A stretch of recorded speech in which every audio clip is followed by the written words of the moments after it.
শিবপুর উপজেলা শহীদেরখোলা এলাকায় বিদ্যা সাফিয়া বেগমের সঙ্গে একই এলাকার প্রভাবশালী শহীদুল্লাহ মুক্তারের দীর্ঘদিন ধরে বিরোধ চলছিল।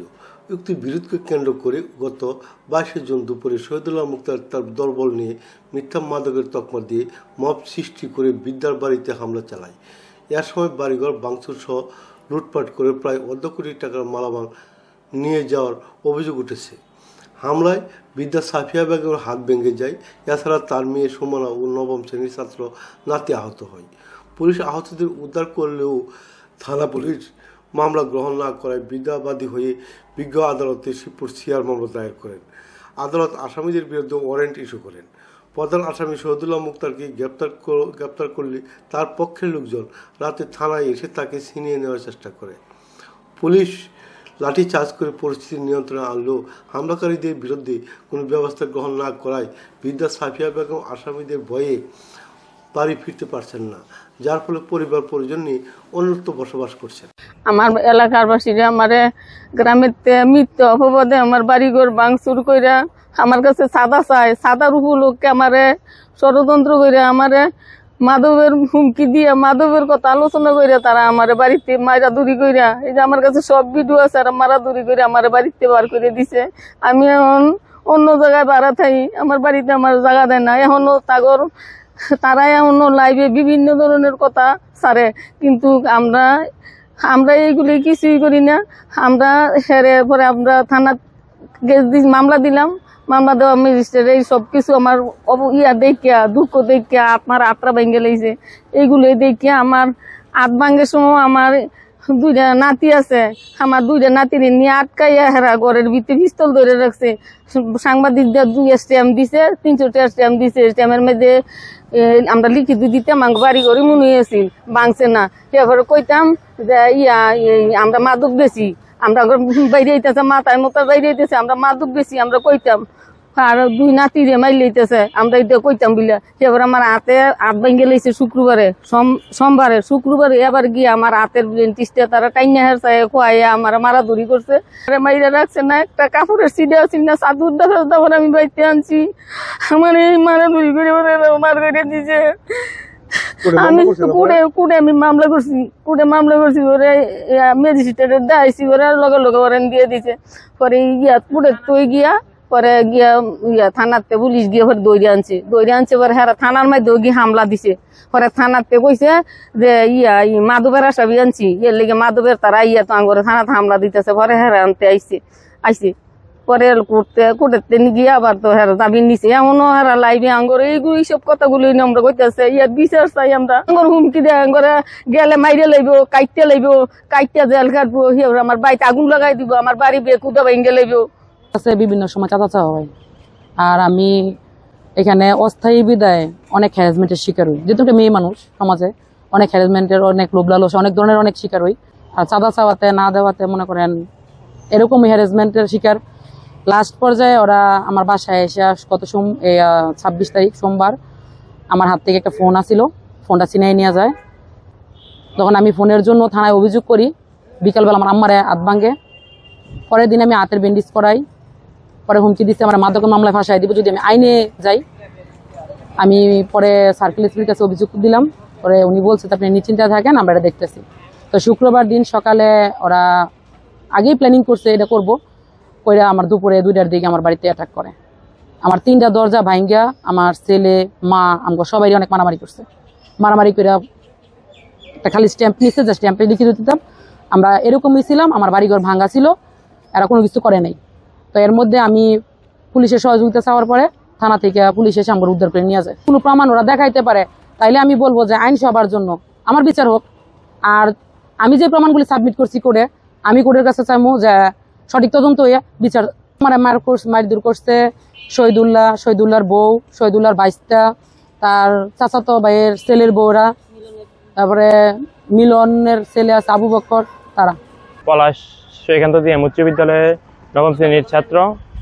আমাদের বাসায় কিছু ঝামেলা হওয়ার কারণে এলাকায় কিছু লোক চাঁদা চায়। চাঁদা না দেওয়ার কারণে ওরা শুক্রবারে আমার মা এবং নানু উপরে বেজুলুম মারধর করে।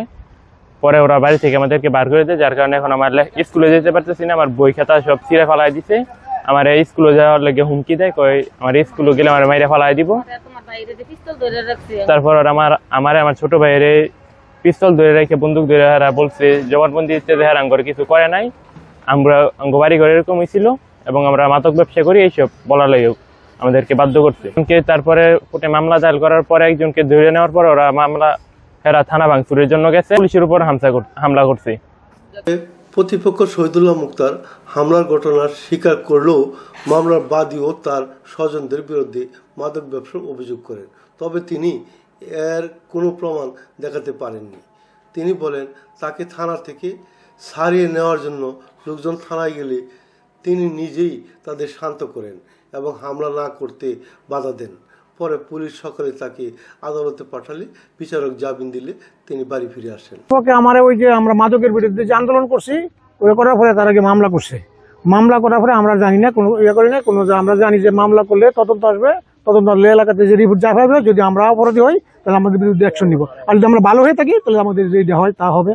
এইটা না করে তারা তো হঠাৎ করে একটা মামলা করে আমার গ্রেপ্তার করেছে, মানে মামলা করে ওই 30 তারিখে সকালে গিয়ে মামলা করাইয়া ওইটা করছে কি ওয়ারেন্ট করাইয়া মোবাইলও দিয়ে দিছে, কামরুলদারের কাছে দিয়ে দিছে। তো আমি এসব নামাজ পড়তে গেছি, নামাজ পড়ে বারোই শিবিরে দুজন সিভিল আসছে, এসে বলতেছে আপনি শহীদুল্লাহ মুক্তাজি, পিতার নাম জালালউদ্দিন, তা আপনি বিরুদ্ধে ওয়ারেন্ট আছে আপনি জানেন? না আমি তো কোনো অপরাধ কাজ করি না, আমার তো ওয়ারেন্ট থাকার কথা না। ওইটা তো ওসি সাহেব আসছে, আপনি একটু আমার সাথে আসেন, স্যার একটু কথা বলবেন। আপনি যেহেতু মুরব্বী মানুষ, আপনি সাব্যস্ত লোক, আপনি সম্বন্ধে একটু কথা স্যার বলতেই পারে। আর ঠিক আছে স্যারের সাথে কথা বলবো, আমার তো কোনো ভয় না, যেহেতু কোনো অপরাধের সাথে জড়িত না। যাওয়ার পরে সিএনজি রেডি করে রাখছে, টপ করে সিএনজি বলছে কয় স্যার নাই এই জালাগড়া বাজার আসেন, ওইখানে স্যারে বসা আছে, আপনার সাথে কথা বললাম আপনি এসে পড়বেন, এই বলে পরে থানায় নিয়ে গেছে। তা থানাতে নেওয়ার পরে তারা চাইছিল আমার স্যারের কাছে যাওয়ার পরে ওনারা দেখে পরে স্যার খুব ক্ষিপ্ত হয়েছে, ক্ষিপ্ত হয়ে বলছে যে উনি আমরা জানি উনি শিবপুর থানার মধ্যে মানে উল্লেখযোগ্য একজন দলিল লিখক, ওনার একটা মান সম্মান আছে, ওনার সম্মানার্থে ওনার তোমরা কিছু বলো না, ওনার এনে বসতে দাও। তা আমি ছিলাম, আমার বাকি যে আমার সাথে ছিল সর্বক্ষণীয় ছিল আর কি আমার সাথে, তা আমরা সমস্ত বসে রয়েছি। তো উনি মানে ওই দিন ডিউটি ছিল কিনা স্যারের জানি না, তো সমস্ত রাত্রে স্যারে ছিল। আধা ঘন্টা 10 মিনিট পরে এসে খবর নিচ্ছে যে ভাই আপনার কোনো সমস্যা, এবং না স্যার আমার যে কোনো অসম্মান করে নাই, আমার সম্মানের সাথে রাখছে। এটা বলা পরে কথা আপনি নিশ্চিত থাকেন। তো এর মধ্যে এলাকাতে 200-250 লোক গেছে, গিয়ে গেটে থানার গেটে গিয়ে চিল্লাপাল্লা করতেছে। তো স্যারে শান্ত করতে পারতেছে না, বলে তো আপনার কোনো অসুবিধা না থাকলে আপনি একটু গিয়ে বলেন, আমার সহযোগিতা নিচ্ছে স্যারে, ওসি স্যার আমার সহযোগিতা নিচ্ছে। আমি বলছি যে তোমরা একটু শান্ত থাকো, আমার কোনো সমস্যা নাই, স্যার এইটা ভালো মন্দ স্যারে আছে, আমি আইনের শ্রদ্ধা করি, আইনের যেটা হয় সেটি করবো, এইটা বলে তার করে আমি রুমাইয়া পড়াই দিছি।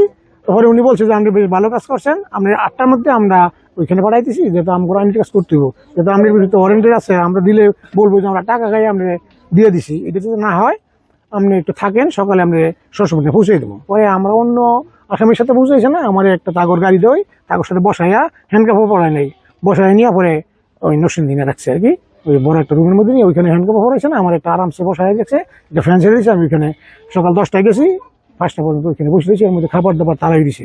বাড়িতে গেলে খাবার সংগ্রহ করছি তা জানি না, কিন্তু খাবার টাবার নিয়ে যারা দায়িত্ব ছিল তারা পানি খাবার নিয়ে আমার 2বার করে দিচ্ছে। যাওয়ার পরে তিনি বাদী ছিল, উনি গিয়ে কান্নাকাটি করতেছে, এক্সিতে আইতেছে। আমার পক্ষে উকিল বলতেছে আপনি দুইগুলো আগে ছিল না, অনেকগুলো করতে কি করছেন।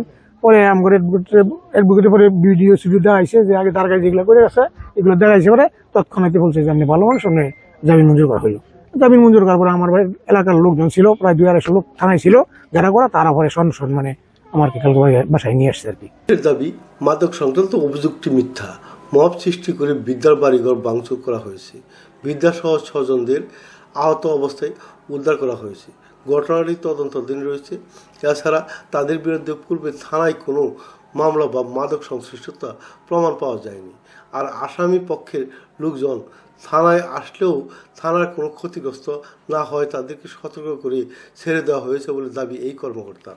এটার জন্য উনি যে কোর্ট থেকে যে ওয়ারেন্ট করেছে এই মহিলা, এই কোর্ট থেকে ওয়ারেন্ট না করলে আমরা তো থানা থেকে কোনো তদন্ত করি নাই, কিছুই করি নাই। সৃষ্টি করছে তারা যে গেছে, এদেরকে ভুল বুঝাইছে যে মাদক ব্যবসায়ীর ওয়ারেন্ট পুলিশ কিনা ধরতে আসে। হ্যাঁ, এটা ওয়ারেন্ট ধরতে না যায় এরা থাকতো, এটা এবারে পড়ে থাকতো। তো পড়ে থাকলে তো এটা যদি পরে যে কোর্ট যদি ডিসিশন দেয় যে এরা সাজা দেওয়া হইলো, তত সবই শেষ হইলো।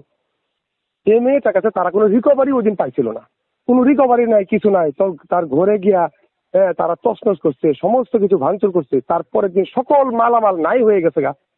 এই যে বিষয়গুলা হয়েছে, এটা কি মানবিকতা কি কভার কেউ নিজে হাতে না তুলে নিয়া কেউ যে মাদক ব্যবসা করে তারা আমরা রিকভারি সহ মামলা দেবো, কিন্তু তার ঘরে ঢুকিয়া তছনছ করা, মাল ভাঙচুর করা, ভায়োলেশন করা, হ্যাঁ, মব সৃষ্টি করা এবং তার লুটপাট করা, এগুলা কোনো আইনেই কভার করে। তো আমরা না এটা 10-এ করছি, আরে 10-এ করছি, এটা সমাজের লোকজন নিয়েই তো আপনারা সব পরে যারা বুঝতে তারা ভুল বুঝাবুঝি হওয়ার পরে তারা সরি বলে চলে গেছে আর কি।